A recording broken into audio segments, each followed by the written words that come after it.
काठमाडौँ महानगरपालिकाका मेयर बालेन शाहलाई नफुट्ने तबला उपहार दिएको छु भन्दै नेकपा एमालेका अध्यक्ष केपी ओलीको भनाई। चार्ल्स सोब्राजलाई आजै फ्रान्स डिपोर्ट गरिने। 19 वर्ष 2 महिना केन्द्रीय कारागार बसेर छुटे चार्ल्स सोब्राज फोहोर व्यवस्थापनमा कुनै पनि समस्या छैन भन्दै काठमाडौँका मेयर बालेन शाहले भने। विदेशमा रहेका नेपालीहरूलाई राष्ट्रिय स्वतन्त्र पार्टीमा सीईओ बन्ने रवि लामिछानेले दिए ठूलो अवसर। सत्ता गठबन्धनका प्रमुख 3 दलको बैठक आज पनि बस्दै। बाल गायक सचिन परियार अस्पताल भर्ना, खर्च अभावले उपचारमा कठिनाई। बागमती प्रदेशसभामा ज्येष्ठ सांसदको शपथ पुस 13 गते। एसईमा सी ग्रेड नभएका विद्यार्थीले सोही विषयमा मात्र परीक्षा दिन पाउने।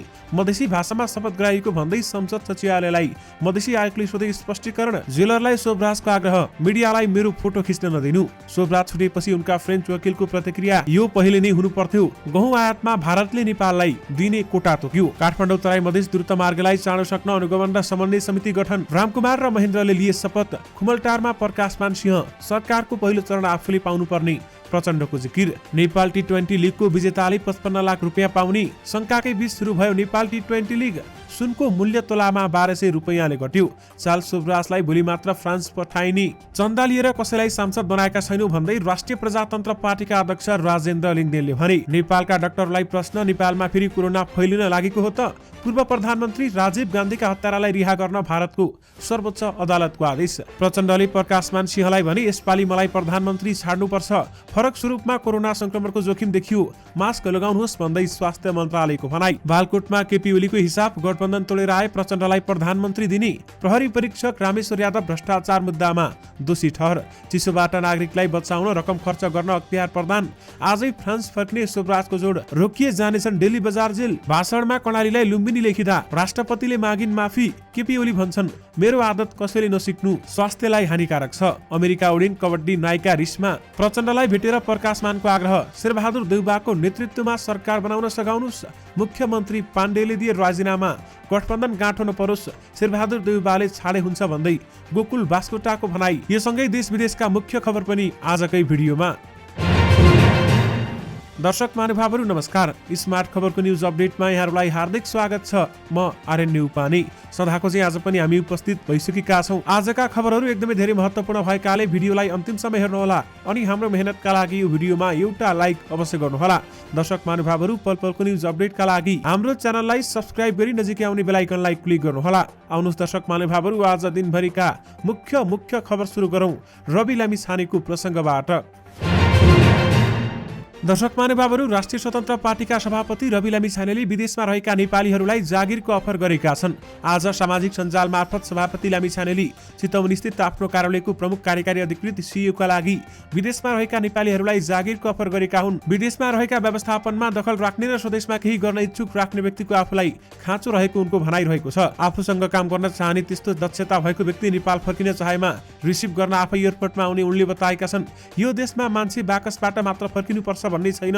विदेशमा रहनुभएका व्यवस्थापनमा दखल राख्ने, स्वदेशमा केही गर्न इच्छुक व्यक्तिको हामीलाई खाँचो परेको छ। हाम्रो चितवन कार्यालयका लागि प्रमुख अधिकृत सीईओ भएर विकास, सुशासन, व्यवस्थापन लगायतका सम्पूर्ण कार्यभार सम्हाल्न सक्ने मान्छेलाई अति आकर्षक तलब तथा सुविधा सहित म एयरपोर्टमा स्वागत गर्न तयार छु। उनले भनेका छन्, कति बाकसभित्र मात्र फर्किने, अब आकर्षक जागिरका लागि श्वास र आश लिएर नेपाल आउने नि होइन त। सुरुवात एकजनाबाट थप योजना सार्वजनिक गर्दै जाउँला। आफ्नो सिभी मलाई पठाउनुहोला, म तपाईलाई लिन आफै एयरपोर्टमा आउँछु भन्दै राष्ट्रिय स्वतन्त्र पार्टीका सभापति रवि लामिछानेले भनेका छन्। दर्शक महानुभावहरू, यस बारेमा तपाईहरूको धारणा के छ? हामीलाई यो भिडियोको कमेन्ट बक्स मार्फत बताउन भने नबिर्सनुहोला।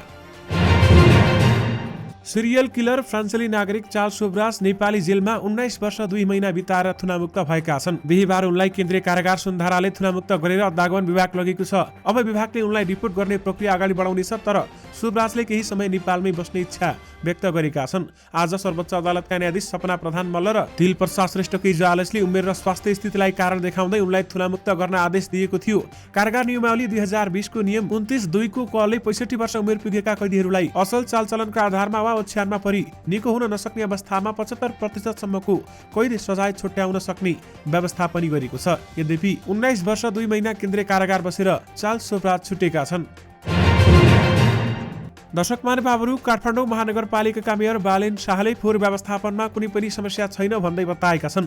काठमाडौँ महानगरपालिकाले उपत्यकाको फोहोर व्यवस्थापनको काम नियमित रूपमा भइरहेको स्पष्ट पारेको छ। महानगरपालिकाका प्रवक्ता नवीन मानन्दरले अहिले फोहोर व्यवस्थापनमा कुनै पनि समस्या नभएको र नियमित रूपमा व्यवस्थापन भइरहेको स्पष्ट पारेका छन्। उनले फोहोर सङ्कलन, ढुवानी र अन्तिम व्यवस्थापनको कार्य रोकिएको वा अवरोध भएको छैन, जनशक्ति, साधन तथा उपकरण नियमित काममा छन् भन्दै बताएका छन्। त्यसैगरी दर्शक महानुभावहरू, स्वतन्त्र उम्मेदवारी दिएर काठमाडौँ महानगरपालिकाको मेयरमा जितेपछि पूर्व प्रधानमन्त्री तथा नेकपा एमालेका अध्यक्ष केपी शर्मा ओलीले उनलाई तबला उपहार दिएका छन्। र्याप गायकलाई तबला उपहार दिएपछि धेरैले चासो व्यक्त गरेका थिए। पोखरामा जारी नेपाल लिटरेचर फेस्टिभलमा गैर राजनीतिक कुराकानी गर्न आएका ओलीलाई पत्रकार अखण्ड भण्डारीले प्रश्न गर्छन्, र्याप गायकलाई तबला किन उपहार दिनुभएको? जवाफमा ओलीले मेयर बालेनको माटोको तबला फुटेकाले आफूले नफुट्ने मेटल तबला उपहार दिएको सुनाएका छन्। मलाई के जानकारी थियो भने बालेन शाह अर्थात् बालेन्द्र शाह काठमाडौँमा गएको स्थानीय निर्वाचनबाट निर्वाचित प्रमुख उहाँ तबला बजाउने गर्नुहुन्छ। ओलीले भने, तर उहाँको माटोको तबला थियो, ठाउँ सार्दा फुट्यो, उहाँसँग तबला थिएन, मसँग मेटल तबला थियो, सार्दा पनि नफुट्ने खालके थियो, त्यसो भएर मैले अलिक बलियो तबला दिएको हो भन्दै उनले बताएका छन्। दर्शक महानुभावहरू, उनले आफूले किन तबला दिएको भन्ने थाहा नभए पनि दिन मन लागेर दिएको बताएका छन्।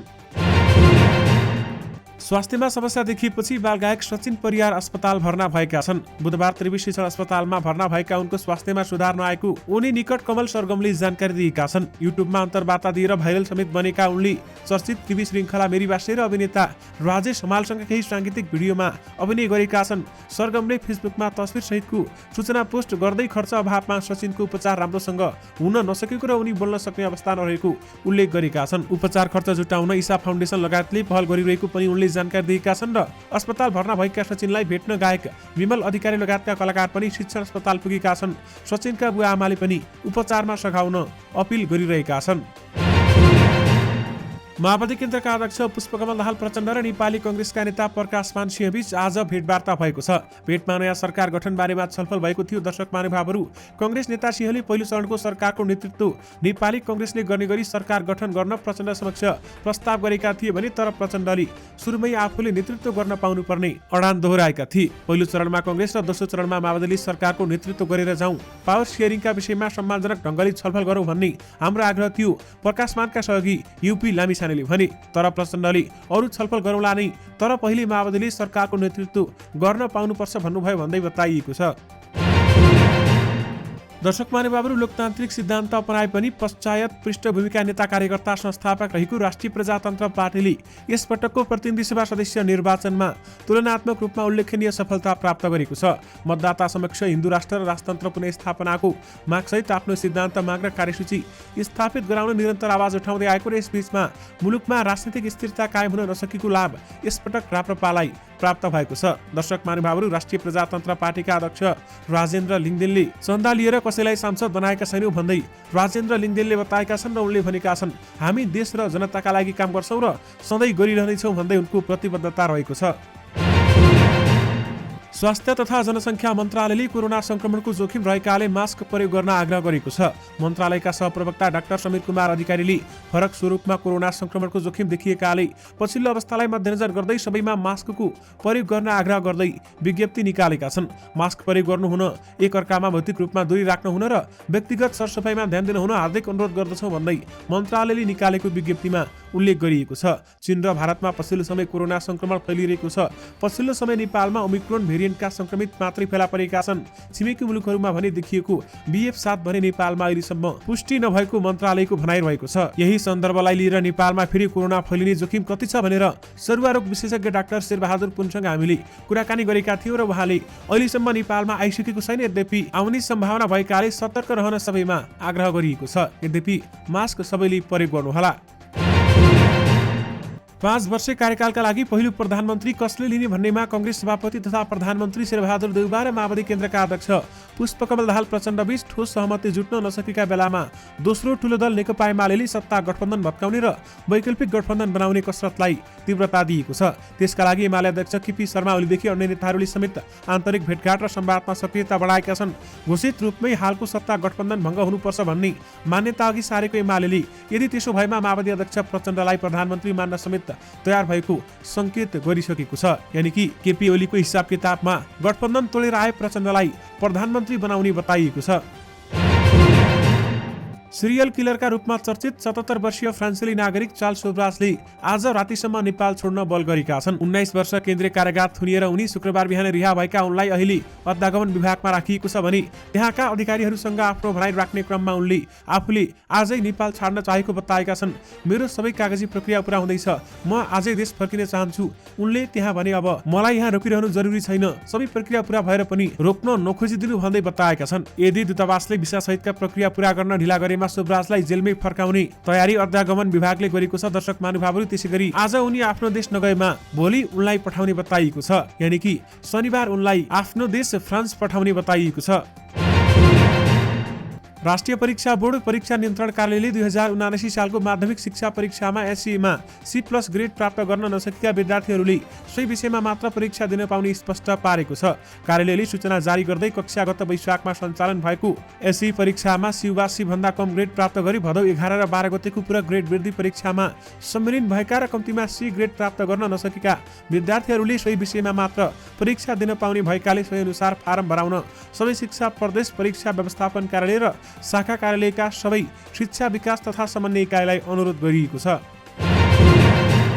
मधेसी आयोगले जनमत पार्टीका अध्यक्ष डाक्टर सीके राउत सहित केही प्रतिनिधि सभा सदस्यहरूलाई मधेसी भाषामा शपथ लिन मान्यता दिएको भन्दै संघीय संसदको सचिवालयलाई स्पष्टीकरण सोधेको छ। पुस 7 गतेको संसद भवनमा चन्द्रकान्त राउत, सीके राउत सहित केही प्रतिनिधि सभाका सदस्यहरूले भाषा आयोग तथा मधेसी आयोगद्वारा सूचीकृत नरहेको मधेसी भाषामा शपथ लिएको भन्दै आयोगकी उपसचिव सविता डङ्गोलले संघीय संसदको सचिवालयलाई शुक्रबार पत्र पठाएकी हुन्। यानि कि मधेसी भाषामा शपथ गराइएको भन्दै संसद सचिवालयलाई मधेसी आयोगले स्पष्टीकरण सोधेको छ। सिरियल किलर चार्ल्स सोब्रासले आफूलाई मिडियाबाट टाढी राखिदिन केन्द्रीय कारागार प्रशासनलाई आग्रह गरेका छन्। फोटो पनि खिच्न नदिने र मिडियासँग कुराकानी पनि नगर्ने भन्दै उनले त्यसको व्यवस्था मिलाइदिन आग्रह गरेका हुन्। उनलाई कारागार प्रशासनले आज अध्यागमन विभागमा उपस्थित गराएको छ भने अध्यागमनले पासपोर्ट लगायतका कागजात पत्र हेरेर उनलाई देश फ्रान्स पठाउने तयारी भने गरेको छ। त्यसैगरी कुख्यात सिरियल किलर चार्ल्स सोब्रास तनावमुक्त भएपछि सन् 2003 देखि उनलाई कानुनी परामर्श दिइरहेकी अन्तर्राष्ट्रिय कानुन व्यवसायी फ्रेन्च नागरिक इसाबेल काउन्टेन्ट पिट्रेले खुसी व्यक्त गरेकी छन् र उनले भनेकी छन्, यो पहिले नै हुनु पर्थ्यो। नेपाली सेनाले राष्ट्रिय गौरवका आयोजनामध्ये सर्वाधिक प्राथमिकता र चर्चामा रहेको काठमाडौँ तराई मधेस द्रुत मार्गको काम चाँडो सक्न समन्वय तथा अनुगमन सम्बन्धी समिति गठन गरेको छ। आजको सुरुवात भोलिको आधार काठमाडौँ तराई मधेस द्रुत मार्ग भन्ने नाराका साथ नेपाली सेनाको व्यवस्थापनमा यो आयोजना अघि बढेको छ भने नेपाली सेनाका हालका प्रवक्ता नारायण सिल्वाको अध्यक्षतामा गठन भएको उक्त संयन्त्रलाई आयोजना अघि बढाउने सिलसिलामा देखिएका यावत समस्या र चुनौती समन्वय गरी सुल्झाउने कार्य जिम्मेवारी छ। शनिबारदेखि सुरु हुने T20 लिग फ्रेन्चाइज क्रिकेट प्रतियोगिताको विजेताले 55 लाख रुपियाँ पुरस्कार पाउने भएको छ। प्रतियोगिता सुरु हुनु अघिल्लो दिन नेपाल T20 लिगको कमर्सियल तथा स्ट्राटेजिक साझेदार 73 स्पोर्ट्सले पुरस्कार रकम सार्वजनिक गरेको हो। 73 का प्रमुख जतिनले 1 करोड 25 लाख रुपियाँको कुल पुरस्कार राशि सार्वजनिक गरेका छन् र जसमा उपाधि विजेताले 55 लाख, उपविजेताले 30 लाख रुपियाँ पाउनेछन्। तेस्रो र चौथो हुनेले क्रमशः 10 र 5 लाख रुपियाँ पाउनेछन् भन्दै बताइएको छ। शंकाकै बीच नेपाल T20 लिग सुरु हुँदैछ। क्यानले लिएको कमर्सियल र स्ट्राटेजिक राइट्स भारतीय कम्पनी 73 स्पोर्ट्सलाई दिएको छ र क्यान र 73 स्पोर्ट्सले मिलेर पहिलो संस्करणको नेपाल T20 लिग आयोजना हुन लागेको हो। तर 73 स्पोर्ट्सलाई अधिकार दिएकैले यो लिगको यो घोषणा भएदेखि नै यो विवादमा पर्दै यसको आलोचना हुँदै आएको थियो। क्यानले 8 वर्षका लागि 73 स्पोर्ट्ससँग 33 करोडको सम्झौता पनि गरिसकेको छ। यद्यपि शंकाकै बीच नेपाल T20 लिग सुरु हुन लागेको छ।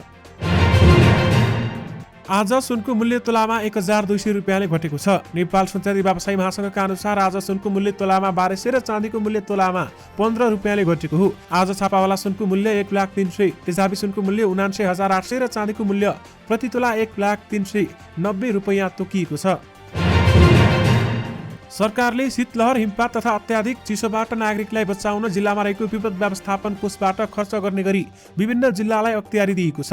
गृहमन्त्री बालकृष्ण खाँडले आज मन्त्री परिषद स्तरीय निर्णयबाट शीतलहर, हिमपात तथा अत्याधिक चिसो हुने 20 जिल्लालाई 3 तहमा विभाजित गरी सोही अनुरूप वितरण गर्ने अख्तियारी प्रदान गरेका हुन्। दर्शक महानुभावहरू, यसमा धेरै जिल्लाहरूलाई समावेश गरिएको छ। दर्शक महानुभावहरू, भाषणमा कर्णालीलाई लुम्बिनी लेखिँदा राष्ट्रपतिले माफी मागेकी छन्। तपाईहरूले साँचो सुन्नुभयो। राष्ट्रपति विद्यादेवी भण्डारी शुक्रबार कर्णालीको प्रदेश राजधानीको शहर वीरेन्द्रनगरमा दुईवटा कार्यक्रममा सहभागी हुन पुगेकी थिइन्। दर्शक महानुभावहरू, राष्ट्रपति भण्डारीले पत्रकार संघको साधारण सभालाई सम्बोधनका क्रममा राष्ट्रपतिको कार्यालयका कर्मचारी र सरसल्लाहका कारण लज्जित हुनु परेको छ। दर्शक महानुभावहरू, राष्ट्रपति सबै औपचारिक कार्यक्रममा लिखित भाषण पढ्छिन्। उक्त भाषण राष्ट्रपतिको कार्यालयले नै तयार गर्छ। उनी सहभागी हुने कार्यक्रम शुक्रबार कर्णाली प्रदेशको राजधानी वीरेन्द्रनगरमा थियो। राष्ट्रपतिले साधारण उद्घाटनमै त्यहाँ उपस्थित पत्रकारलाई सम्बोधन गर्ने कार्यक्रम थियो। उनले पेडिएममा आएर पत्रकारलाई सम्बोधन गर्न लिखित भाषण पनि पढ्न थालिन्। उनले भनिन्, लुम्बिनी प्रदेशका माननीय मुख्यमन्त्रीज्यू। उनले यति भनेपछि दर्शक दीर्घबाट आवाज आयो, लुम्बिनी होइन कर्णाली। त्यसपछि त्यहाँ राष्ट्रपति भण्डारी केही असहज देखिन् अनि भनिन्, यहाँ त लुम्बिनी नै लेखेको छ त, सरी है जे लेखेको छ पढ्ने बानी भयो, त्यही भएर मैले यही पढेँ। उनले यति भनेर त्यहाँको अवस्थालाई सम्हाल्न पनि पुगिन्। दर्शक महानुभावहरू, यसलाई लिएर सुर्खेत स्थित एकजना पत्रकार सुशील खड्काले तत्कालै भिडियो सहित सामाजिक सञ्जालमा टिप्पणी लेखेका छन्। भनेपछि राष्ट्रपतिको कार्यालयले त कर्णालीलाई लुम्बिनी देख्ने रहेछ उनले भनेका छन्। अनि कसरी कर्णाली दौडियोस् त कठै भन्दै उनले व्यङ्ग्य पनि गरेका छन्। नेकपा एमालेका अध्यक्ष केपी शर्मा ओलीले आफू 4 घण्टाभन्दा बढी नसुत्ने गरेको बताएका छन्। उनले जति समय भन्यो त्यति नै समयका लागि सुत्ने बानी परेको पनि बताएका छन्। ओलीले रातिकै समयमा पढ्ने गरेको पनि बताए। बिहान भने आफूसँग समय नै नहुने उनले खुलाए। अरू भेट्न आए त ठिकै छ, नेता नै आएपछि भेट्नै पर्यो, त्यसैले समय हुँदैन। म 5 मिनट सुत्छु, 7 मिनट सुत्छु, मलाई अलार्म चाहिँदैन। कहिलेकाहीँ 4 घण्टाभन्दा बढी पनि सुत्छु, तर त्यो सुतेर उठेको सुताइ हुन्छ।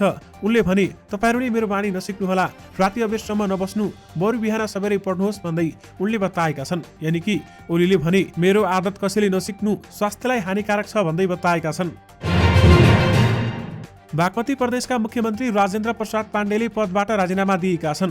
प्रतिनिधि सभा सदस्यको शपथ ग्रहण गरेका मुख्यमन्त्री पाण्डेले आज प्रदेश प्रमुख यादव चन्द्र शर्मा समक्ष राजीनामा बुझाएका हुन्। मुख्यमन्त्री पदबाट राजीनामा नदिई संघीय संसदको शपथ लिएको भन्दै उनको चर्को आलोचना पनि भएको थियो। उनले राजीनामा दिए पनि अर्को मन्त्री परिषद गठन नभएसम्म पाण्डेले नै मुख्यमन्त्रीको कार्यालय सञ्चालन गर्नुपर्ने संवैधानिक बाध्यता रहेको छ। यानि कि मुख्यमन्त्री पाण्डेले राजीनामा दिएका छन्। नेकपा एमालेका नेता गोकुल बास्कोटाले सत्ता गठबन्धनमा गाँठो नपरोस् भन्ने कामना गरेका छन्। आज ट्विटरमा लेख्दै बास्कोटाले त्यसका लागि शेरबहादुर देउवाले पुष्पकमल दाहाल प्रचण्डलाई प्रधानमन्त्री दिन सुझाव दिएका छन्। अहिले गठबन्धनबाट सरकार भन्दा पहिलो 2 वर्ष देउवाकी प्रचण्ड भन्ने कुरा मिल्न सकेको छैन। दुवैले पहिलो कार्यकाल दाबी गरेका छन्। यद्यपि गठबन्धन गाँठो नपरोस्, देउवाले प्रचण्डलाई छाडे हुन्छ भन्दै बास्कोटाले भनेका छन्। बागमती प्रदेशमा ज्येष्ठ सांसदको शपथ पुस 13 गते र बाँकी सदस्यहरूको शपथ पुस 14 गते हुने भएको छ। बागमती प्रदेशका नवनिर्वाचित सांसदहरूको शपथ ग्रहणको विषयमा आज बसेको सर्वदलीय बैठकले पुस 13 गते दिउँसो 2 बजे प्रदेशसभाका ज्येष्ठ सदस्य रामप्रसाद ढुङ्गानाको शपथ ग्रहण कार्यक्रम राख्ने सहमति जुटेको मुख्यमन्त्री राजेन्द्र प्रसाद पाण्डेले जानकारी दिएका छन्। भारतले नेपालमा गहुँ निर्यातका लागि कोटा निर्धारण गरेको छ। उद्योग वाणिज्य तथा आपूर्ति मन्त्रालयलाई पत्राचार गर्दै भारतले 4 महिनाभित्र आयात गरिसक्ने गरी 50,000 मेट्रिक टन गहुँ आयातको अनुमति दिएको भने गत 1 जेठदेखि भारतले नेपाल लगायतका मुलुकमा गहुँ र गहुँको पिठो निर्यातमा रोक लगाएको थियो। गहुँ आयातका लागि औपचारिक निर्यात भने रोक्का नै राखेको भारतले दूतावास मार्फत पत्राचार गरेर नेपाललाई सो परिणामको गहुँ आयात गर्न दिने गरी जानकारी गराएको मन्त्रालयले जनाएको छ। बिहिबार शपथ ग्रहण गर्न छुटेका 4 मध्ये 2 जना प्रतिनिधि सभा सदस्यहरूले आज शपथ ग्रहण गरेका छन्। माओवादी केन्द्रका महेन्द्र राय यादव, रामकुमार राईले पद तथा गोपनीयताको शपथ ग्रहण गरेका हुन्। उनीहरूलाई प्रतिनिधि सभा सदस्यका ज्येष्ठ सदस्य पशुपति शमशेर जबराले संघीय संसद सचिवालय सिंहदरबारमा शपथ गराएका हुन्। भारतको सर्वोच्च अदालतले पूर्व प्रधानमन्त्री राजीव गान्धीको हत्यामा दोषी ठहर भएका 6 जनालाई 31 वर्षपछि रिहा गर्न सरकारलाई आदेश दिएको छ। घटनामा संलग्न महिला नलिनी श्रीहरन र अन्य 5 जनालाई रिहाईको आदेश दिएको सीएनएनले जनाएको छ। सन् 1991 मे 21 तमिलनाडुका राजीव गान्धीको आत्मघाती बम हमलामा हत्या भएको थियो। नेपाल प्रहरीका उपरीक्षक एसपी रामेश्वर यादवलाई सर्वोच्च अदालतले भ्रष्टाचार मुद्दामा दोषी ठहर गरेको छ। प्रहरी उपरीक्षक यादवलाई सर्वोच्चले दोषी ठहर गरेको सर्वोच्च अदालतका प्रवक्ता विमल पौडेलले हामीलाई बताएका छन्। न्यायाधीश ईश्वर प्रसाद खतिवडा र तिल प्रसाद श्रेष्ठको इजलासले उनलाई दोषी ठहर गरेको हो। विशेष अदालतको फैसला उल्टाउँदै उनलाई 4 महिना कैद र 97,050 रुपियाँ जरिवाना गर्ने फैसला समेत सुनाएको छ। 2070 मा जिल्ला प्रहरी कार्यालय रूपन्देहीमा कार्यरत रहँदा अनियमितता गरेर मुद्दा मिलाएको आरोपमा उनी विरुद्ध अख्तियारले भ्रष्टाचार मुद्दा दायर गरेको थियो भने विशेष अदालतले उनलाई सफाई दिएको थियो। सर्वोच्चले सो फैसला उल्टाएको छ। कबड्डी फिल्म खेलेर चर्चामा आएकी नायिका हुन् रिस्मा गुरुङ। फिल्म उद्योगमा राम्रो कलेक्सन गर्न सफल कबड्डीमा मैयाको भूमिकामा देखिएकी रिस्तालाई दर्शकले खुब मन पराए, तर उनले धेरै फिल्म खेलिनन्। फिल्मी क्षेत्रमा करियर स्थापित गर्नुभन्दा उनले प्रेमीसँग घर बसालिन्। 3 वर्ष अघि सन्दीप गुरुङसँग लगनगाँठो कसेकी रिस्मा मिडियामा उति साह्रै चर्चामा आउँदिनन्। अमेरिकी वायुसेनामा कार्यरत सन्दीपको 5 वर्ष लामो प्रेमलाई विवाहमा परिणत गरेकी रिस्मा त्यही समयदेखि फिल्ममा पनि देखिएकी छैनन्। उनी रिस्मा श्रीमानसँग अमेरिका उडेकी छिन्। सामाजिक सञ्जालमा श्रीमानको तस्बिर शेयर गर्दै अमेरिका प्रस्थान गरेको उनले उल्लेख गरेकी छन्। उनले फेसबुकमा लेखेकी छन्, लाहुरे चलियो लाहुरेसँग फेरि भेटौँला, बाई बाई नेपाल भन्दै उनले सामाजिक सञ्जाल मार्फत बताएकी छन्। दर्शक महानुभावहरू, यससँगै तपाईहरुमाझ आज दिनभरिका सबै मुख्य खबरहरू राखिसकेका छौं। फेरि पनि तपाईहरुमाझ नयाँ मुख्य खबरहरूको साथमा उपस्थित हुनेछौं। अहिलेलाई भने मलाई बिदा दिनुहोस्। नमस्कार।